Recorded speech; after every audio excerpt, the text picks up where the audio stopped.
Hello everyone.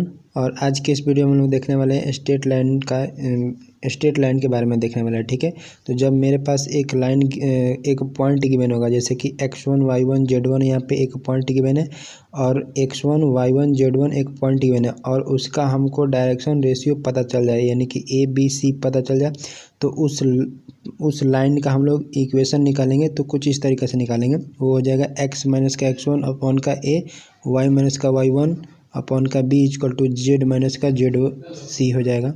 तो एक कुछ इस तरीके से आपका हो जाएगा general equation of A line. ठीक है, कुछ उसी तरह से जब मेरे पास कोई डायरेक्शन कोसाइन गिवन होगा, यानी कि एल एम और एन मेरे पास गिवन होगा डायरेक्शन कोसाइन, याद रखिएगा एल एम एन क्या है, डायरेक्शन कोसाइन से। और एक मेरे पास पॉइंट गिवन हो जो कि x1 y1 और z1 हो, तो उस लाइन का इक्वेशन इस तरीके से निकाल सकते हैं। तो उसका फॉर्मूला क्या हो जाएगा, x माइनस x1 अपॉन का एल, y माइनस का y1 अपॉन का m, z माइनस z1 का अपॉन का n हो जाएगा। ठीक है, बस सिंपली आपको कुछ नहीं करना है, जिस जगह पे आपको यहाँ पे a था, b था और c था, उसी जगह पे आप लोगों को सिंपली यहाँ पे क्या पुट कर देना है, एल एम एन। कब? जब डायरेक्शन कोसाइंस गिवन होगा तब। और जब डायरेक्शन रेशियो गिवन होगा तो बस एल और एम और एन की जगह पर आपको ए कर लेना है। ठीक है, तो चलिए देखते हैं हम लोग आगे। तो आगे जो हम लोगों को यहाँ पे गिवन है, सपोज कीजिए यहाँ पे एक पॉइंट और यहाँ पे एक पॉइंट गिवन हो। ठीक है, यानी कि दो पॉइंट हम लोगों को गिवन हो। दो पॉइंट जब हम लोगों को गिवन होगा तो उस लाइन का इक्वेशन हम लोग कैसे निकालेंगे, तो सिंपली देखिए क्या करना है, एक्स माइनस का x1 कर लेना है अपॉन में x2 माइनस का x1 कर लेना है यहाँ पर। ठीक है, उसी तरह से y माइनस का y1 अपॉन में कर लेना y2 माइनस का y1, z minus z1 upon का z2 माइनस का z1 हो जाएगा। ठीक है, अब देखिए आपको क्या करना है, यदि ये पॉइंट जो यहाँ पे गिवन था वो दो पॉइंट गिवन था, तो दो पॉइंट से मैं आपको बोलूँ कि डायरेक्शन रेशियो कैसे निकलिएगा, तो सिंपली जब आपको याद होगा प्लेन पढ़ाए थे उस समय आपको सिंपली बताए थे कि एक्स कोऑर्डिनेट का डिफरेंस होता है आपका direction cosines, sorry direction ratio. तो x2 माइनस का x1 से हम लोग को क्या मिल जाएगा, a मिल जाता है। तो उसी को मैंने यहाँ पे लिख रखा है कि जब x2 माइनस का x1 करेंगे तो आपको क्या मिल जाएगा, a मिल जाएगा। उसी तरह से आपको जब y2 माइनस y1 करेंगे तो b मिल जाएगा। सिमिलरली z2 माइनस का z1 करेंगे तब आपको c मिल जाएगा। तो और ये जो a b और c जो आपको वैल्यू दिखा रहा है वो किसको दिखा रहा है, डायरेक्शन रेशियो को दिखा रहा है। ठीक है, तो ये हो गई बात। अब देखिए उसी को मैंने यहाँ पे सिंपली लिख रखा है कि ए बी सी जो है आपको डायरेक्शन रेशियो दिखा रहा है। ठीक है, तो देखिए जो नेक्स्ट हम लोगों के पास है वो कुछ इस तरीक़ा से मैंने ले रखा है।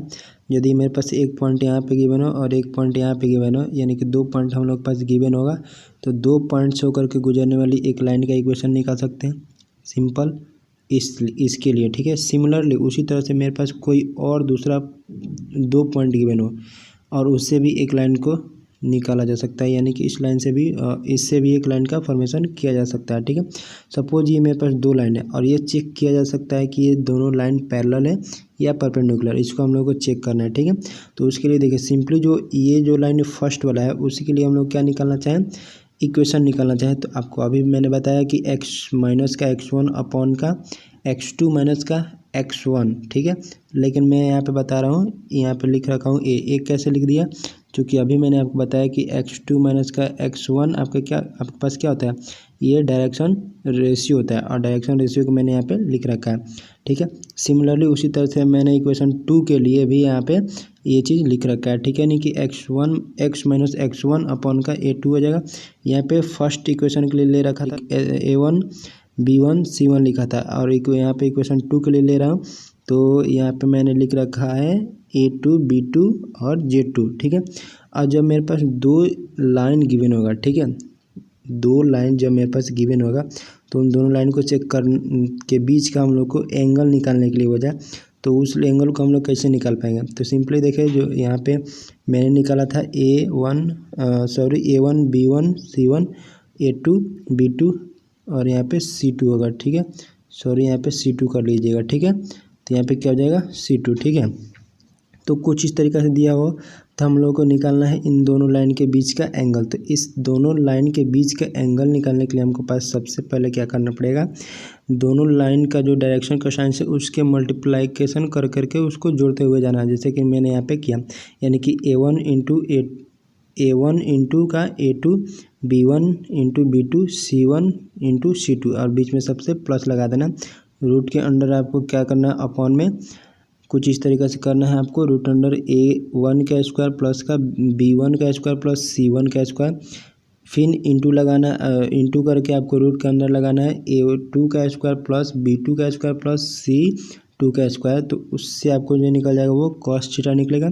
और जब आपके पास कॉस थीटा निकल जाएगा तो कॉस थीटा निकलने के बाद से आप सिंपली यहाँ से थीटा का वैल्यू, इस कॉस को इधर भेज करके कॉस इन्वर्स लगा करके आप सिंपली इसको निकाल सकते हैं, जो कि थीटा का वैल्यू देगा। ठीक है, सिमिलरली उसी तरह से मैंने अभी तुरंत बोला था, क्या बोला था कि हमारे पास जो दो इक्वेशन गिवन होगा किसी भी लाइन का, और उस इक्वेशन गिवन होने के कारण हम उस दोनों लाइन को हम लोग कंपेयर करेंगे कि वो लाइन पैरेलल है या परपेंडिकुलर है। तो उसको किस तरह से चेक करेंगे, तो देखिए यदि A1 अपॉन का A2 करें, B1 अपॉन का B2 करें, C1 अपॉन C2 का करें, इन तीनों का रेशियो आपस में बराबर रहता है, तो ये लाइन क्या होंगे, आपस में पैरेलल हो जाएंगे। ठीक है, सिमिलरली A1 इंटू का A2 करें प्लस B1 इंटू B2 करें प्लस C1 इंटू C2 करें, और इस सबों का सम हम लोग पास यदि 0 आ जाता है तो वो लाइन आपस में क्या होगा, परपेंडिकुलर होगा। ठीक है, यहाँ तक बात समझ में आ गई। तो चलिए बढ़ते हैं हम लोग आगे। तो मेरा जो अगला कंसेप्ट है वो कुछ इस तरीक़े से है। सपोज कि आपके पास एक पॉइंट गिवन होगा यहाँ पे,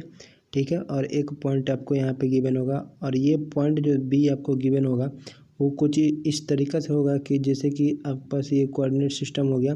तो कोऑर्डिनेट सिस्टम के जो ये आपका ओरिजिन से पास होने वाले जो लाइन होते हैं, उस ओरिजिन से आपको एक पॉइंट पास कर रहा होगा। ठीक है, तो इस पॉइंट का कोऑर्डिनेट हमने मान लिया, यहाँ पे क्या माना है, मैं आपको यहाँ पे जो मैंने मान रखा है ओरिजिन का पॉइंट, वो अल्फ़ा बीटा गामा मान रखा है। ठीक है, तो आप जब अल्फ़ा बीटा गामा हो रहा है तो ये एक क्या आपका पॉइंट है, और इस पॉइंट से होकर के पास करने वाली इक्वेशन का लाइन हम निकाल सकते हैं, तो वो हमने यहाँ पे निकाला है। ठीक है, तो यहाँ से आपको मिल जाएंगे एक्स माइनस का अल्फ़ा अपॉन का ए इक्वल टू वाई माइनस का बीटा अपॉन का बी बराबर हो जाएगा जेड माइनस का गामा अपॉन का सी। ठीक है, और ये जो जब ये दो पॉइंट हमको मिल रहा होगा, ये दो पॉइंट मिल रहा होगा, तो उससे एक लाइन का फॉर्मेशन हम लोग यहाँ से कर लिए डॉट डॉट करके, जो कि आपका इंक्लाइंड लाइन होगा। ठीक है, उसके बाद से देखिए हम लोग को क्या करना है, डिस्टेंस निकालना होता है। ठीक है, कहाँ से, ये जो पॉइंट है यहाँ से, और ये जो ओरिजिन से पास कर रहा था, इस ओरिजिन के लाइन से आपको क्या निकालना है, डिस्टेंस निकालना है। ठीक है, तो ये जो डिस्टेंस होता है वो परपेंडिकुलर होता है, तो इसीलिए मैंने यहाँ पे परपेंडिकुलर का सिंबल लगा रखा हूँ। ठीक है, अब देखते हैं हम लोग कैसे इसका डिस्टेंस निकालेंगे। तो देखिए डिस्टेंस निकालने के लिए जो सबसे पहले मुझे क्या करना होगा कि इस जो पॉइंट है, इस पॉइंट को हम लोग इस लाइन पे प्रोजेक्ट कर लेंगे, और उसके बाद हम लोग प्रोजेक्ट करने के बाद से ये बी से ए की दूरी निकाल लेना होगा। ठीक है, और यहाँ से जब दो पॉइंट हम लोग पास मिल जाता है, तो दो पॉइंट से आपको सिंपली डिस्टेंस का फॉर्मूला लगा करके हम लोग क्या निकाल लेंगे, यहाँ से यहाँ तक का डिस्टेंस निकाल लेंगे। और जैसे ही हम लोग देखेंगे तो ये एक राइट एंगल ट्रायंगल बन जाएगा, और राइट एंगल ट्रायंगल में जब मुझे ये वाला दूरी पता होगा, ये वाला दूरी पता होगा, तो इस वाले दूरी को हम लोग सिंपल निकाल सकते हैं।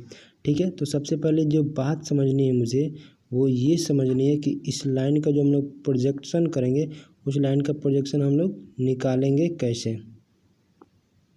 तो देखिए जो आपको प्रोजेक्शन जो यहाँ पे निकालना था, किसका प्रोजेक्शन निकालना था, इसका प्रोजेक्शन हम लोगों को निकालना था। ठीक है, देखिए जो प्रोजेक्शन हम लोग को निकालना था, जिस पॉइंट का प्रोजेक्शन हम लोग को निकालना है, उस पॉइंट से होकर के जिस लाइन का प्रोजेक्शन निकालना है, यानी कि उस पॉइंट से जो सेकंड वाला पॉइंट मिलेगा, जो कि यहाँ पे आपका बी पॉइंट है, इस दोनों से बीच के जो लाइन बनेगा, उसका हम लोग को प्रोजेक्शन निकालना है इस लाइन पे। ठीक है, तो उसके लिए यहाँ पे हम लोगों ने यहाँ पे प्रोजेक्शन मान लिया कि बी से ए आएगा प्रोजेक्शन निकालने के लिए मैंने पहले जानना होगा, जैसे कि जिस जो लाइन बना होगा उसका डायरेक्शन रेशियो लेंगे। ठीक है, तो डायरेक्शन रेशियो जब एल एक्स से लेंगे आपका, तो एक्स से आपका डायरेक्शन रेशियो जो डायरेक्शन कोसाइंस मिलेगा वो एल मिल जाएगा कुछ इस तरीके से। तो एल यहाँ पे हम लोग लिख लिया, और फिर जब दो पॉइंट आप लोगों के पास गिवन होगा तो दोनों पॉइंट का आपको क्या लेना है, डिफरेंस लेना है। तो यहाँ पे जो पॉइंट गिवन होगा उसका और यहाँ पे जो पॉइंट होगा गिवन उसका, वो दोनों का आपको डिफरेंस लेना है। तो x1 माइनस का अल्फ़ा हो गया। सिमिलरली आपको m लिखना है इंटू का y1 माइनस का बीटा हो जाएगा, n इंटू का z1 माइनस का गामा हो जाएगा। ये हो जाएगा आपके पास प्रोजेक्शन, ठीक है। और मैंने आपको क्या बोला कि इस जो डिस्टेंस को निकालना है तो आपके पास दो पॉइंट मिल रहा है, और दो पॉइंट जब आपको मिल रहा है तो सिंपली आप डिस्टेंस फॉर्मूला लगा करके आप निकाल सकते हैं। यहाँ पे आप क्या निकाल सकते हैं, डिस्टेंस निकाल सकते हैं। कहाँ से कहाँ तक का डिस्टेंस, देखिए इसको हम लोगों ने P मान रखा है, इस पॉइंट को P मान लिया, इस पॉइंट को हम लोगों ने B मान लिया, ठीक है। तो इसीलिए हम लोग यहाँ पे लिखे हैं, वो आपका कुछ इस तरीक़ा से लिखा हुआ है B और P। तो B और P का डिस्टेंस फॉर्मूला लगा कर हम लोग सिंपल निकालिए। और डिस्टेंस फॉर्मूला आपको तो पता ही होगा, नहीं भी पता देख लीजिए, यहाँ पे लिखा हुआ है। वो क्या लिखा है, √x1 माइनस अल्फ़ा का whole square plus y1 minus beta का whole square plus z1 minus का गामा स्क्वायर, ठीक है। तो सिंपली जो x कोऑर्डिनेट का डिफरेंस का होल स्क्वायर होता है, फिर प्लस y कोऑर्डिनेट का डिफरेंस का होल स्क्वायर होता है, फिर प्लस z कोऑर्डिनेट का डिफरेंस का होल स्क्वायर होता है, ठीक है। तो देखिए सिंपली जो यहाँ पे आपके पास जो यहाँ पे जो आपके पास एक राइट एंगल ट्रायंगल बन रहा था, उसी को मैंने यहाँ पे बना रखा है, ठीक है। तो इसमें ये वाला दूरी और ये वाला दूरी हम लोगों ने निकाल लिया। तो ये इस वाला दूरी निकालने के लिए हम सिंपल क्या करेंगे, पाइथागोरस प्रमेय का यूज कर लेंगे। तो देखिए पाइथागोरस प्रमेय के अनुसार हम लोग इस चीज़ को लिख सकते हैं। और यहाँ से हम लोग ए पी का स्क्वायर इक्वल टू हो जाएगा क्या, बी पी के स्क्वायर माइनस बी ए का स्क्वायर, ठीक है। और मुझे क्या निकालना था, ये वाला डिस्टेंस, यही वाला तो डिस्टेंस मुझे निकालना था, जिसको मैंने यहाँ पे डी ले रखा है। और डी निकालने के लिए आपके पास क्या करना पड़ेगा, ये वाला दूरी निकालना पड़ेगा। और ये वाला दूरी है मैंने से यहाँ से सिंपली कुछ इस तरीक़े से निकालें, जो कि आ गया √अंडर बी पी के स्क्वायर माइनस का बी ए का स्क्वायर, ठीक है। तो ये जो दूरी आप लोग पास निकल के आया, वो दूरी क्या होगा, परपेंडिकुलर डिस्टेंस और सिंपली डिस्टेंस। मतलब कि जो एक पॉइंट यहाँ पे गिवन था, एक पॉइंट यहाँ पे गिवन था, और यहाँ से यहाँ तक जो दूरी निकल के आया वो परपेंडिकुलर होगा। और आप वैसे भी आप याद रख सकते हैं, कभी भी दूरी जो निकलता है, डिस्टेंस जो निकलता है, वो हमेशा परपेंडिकुलर डिस्टेंस ही निकलता है, ठीक है।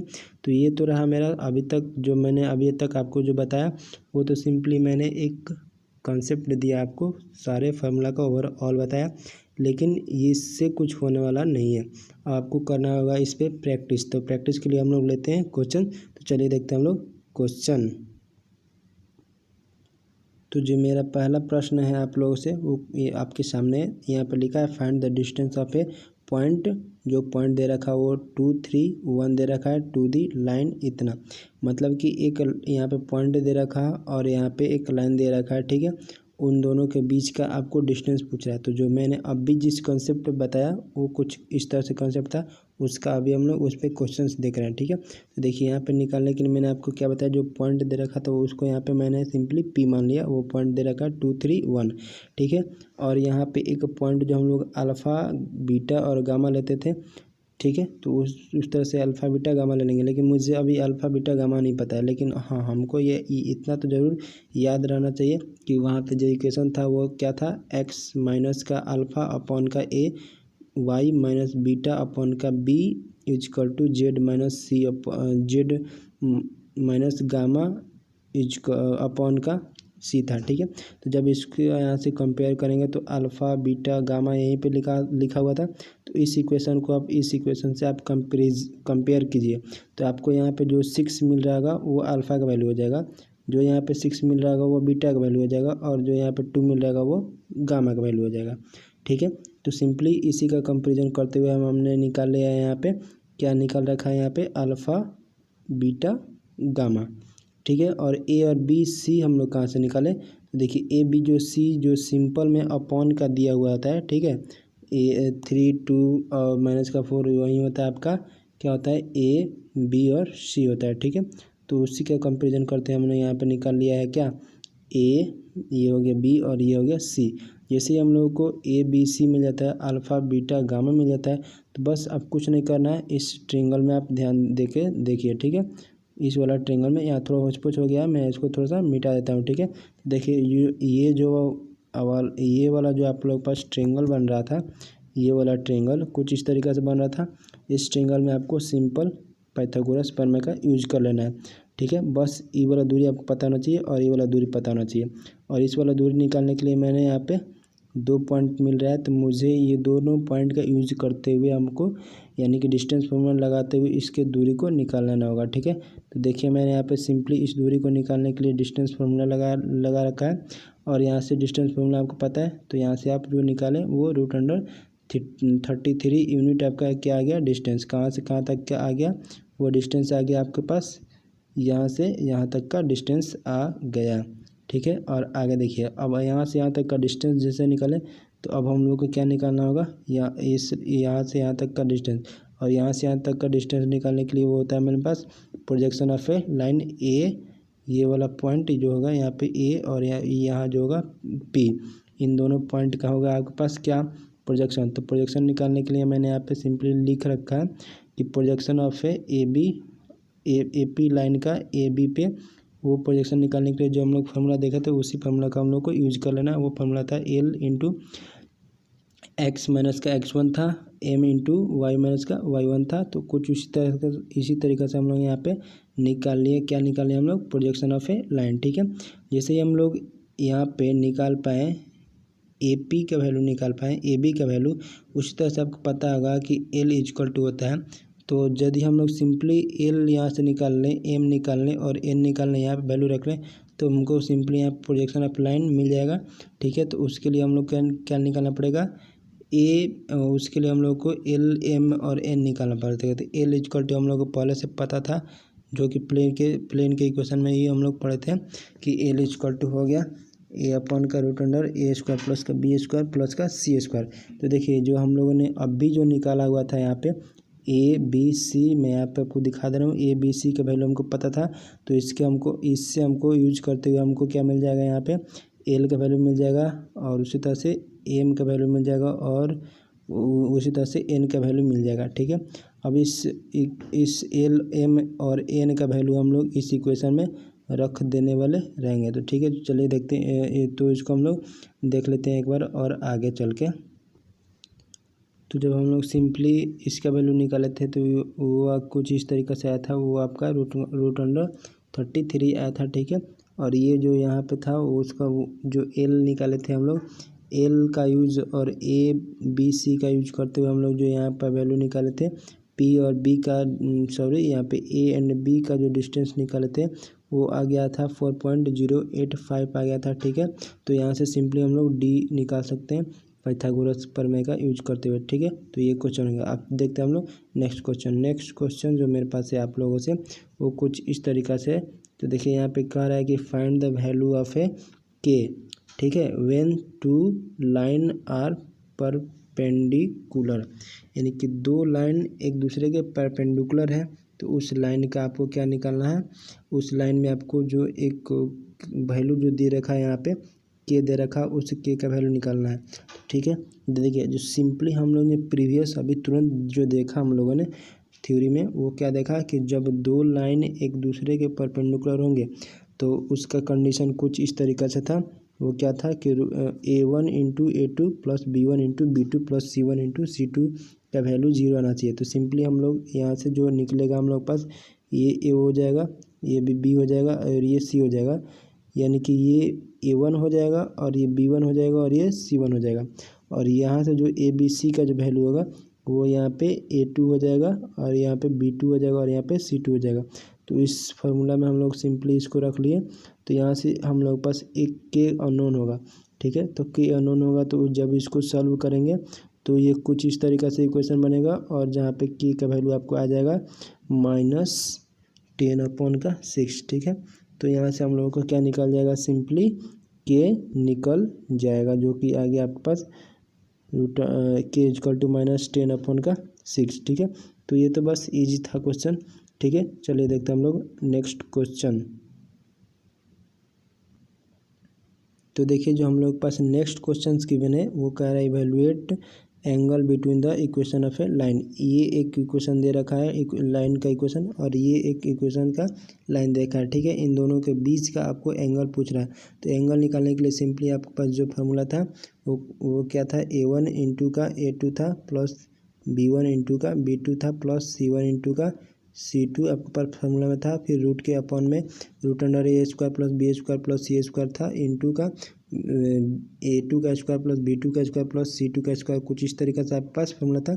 उस फार्मूला में हम लोग वैल्यू रख देंगे तो हम लोग को वैल्यू जो मिलेगा वही कॉस थीटा के बराबर हो जाएगा। और थीटा इक्वल टू निकालने के लिए कॉस इन्वर्स लगाएंगे तो उससे हमको थीटा निकल जाएगा। तो चलिए इसको नेक्स्ट स्लाइड में हम लोग देख लेते हैं।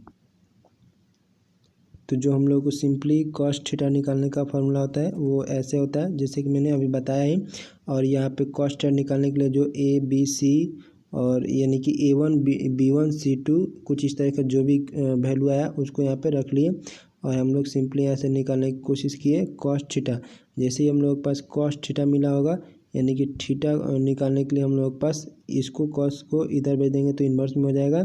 ठीक है, तो यहाँ से जो थीटा का वैल्यू मिल जाएगा मुझे वो हो जाएगा 8.10 डिग्री। ठीक है, तो ये था मेरा आज का वीडियो। आई होप कि आप लोगों को पसंद आया होगा। यदि पसंद आया होगा तो कमेंट में अपना राय को ज़रूर रखें। थैंक यू गाइस, तब मिलते हैं हम लोग नेक्स्ट वीडियो में नेक्स्ट टॉपिक के साथ।